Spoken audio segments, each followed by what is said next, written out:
America పర్యటనలో Telangana CM Revanth Reddy బిజీగా గడుపుతున్నారు. 10 రోజుల పర్యటనలో భాగంగా అమెరికాకు వెళ్లిన రేవంత్ రెడ్డి న్యూజెర్సీ నుంచి న్యూయార్క్ చేరుకున్నారు. ఈ సందర్భంగా సీఎం రేవంత్ కు ఆయన అభిమానులు ఘన స్వాగతం పలికారు. న్యూయార్క్ టైమ్స్ స్క్వేర్లోని బిల్ బోర్డులో రేవంత్ రెడ్డి ఫోటోలు ప్రదర్శించారు.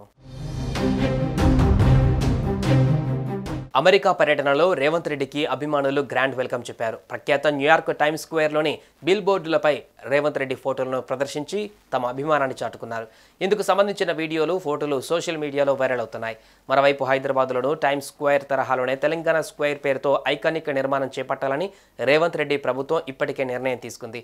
ఈ మేరకు ఇండస్ట్రియల్ ఇన్ఫ్రాస్ట్రక్చర్ కార్పొరేషన్ టీజీఐఐసి ఆధ్వర్యంలో నిర్మాణం చేపట్టాలని సంకల్పించింది. ఇందుకు సంబంధించిన టీజీఐఐసి టెండర్లను కూడా ఆహ్వానించింది. ఆగస్టు 9వ తేదీ వరకు బిడ్లను సమర్పించడానికి వీలు కల్పించింది. హైదరాబాద్ రాయదుర్గంలోని నాలెడ్జ్ సిటీ సమీపంలో భారీ ప్లాజా నిర్మించాలని ప్రతిపాదించింది. టీ స్క్వేర్ ద్వారా హైదరాబాద్ సిటీకి వచ్చే పర్యాటకుల సంఖ్యను గణనీయంగా పెంచుకోవచ్చని రాష్ట్ర సర్కార్ భావిస్తోంది. మరోవైపు తెలంగాణ సీఎం రేవంత్ రెడ్డి అమెరికా పర్యటన మంచి ఫలితాలు వస్తున్నాయి. ఇప్పటికే ఎన్ఆర్ఐలతో సమావేశమైంది రేవంత్ టీం.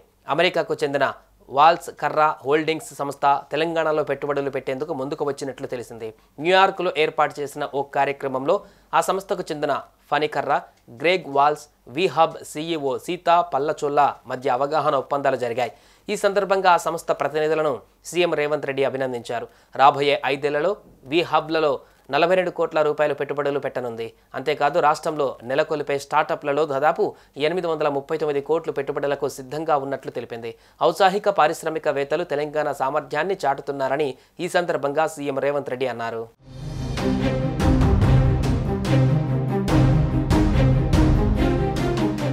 సుమన్ టీవీలో మీ పర్సనల్ అండ్ బిజినెస్ ప్రమోషన్స్ కోసం కింది నెంబర్కి కాంటాక్ట్ చేయండి.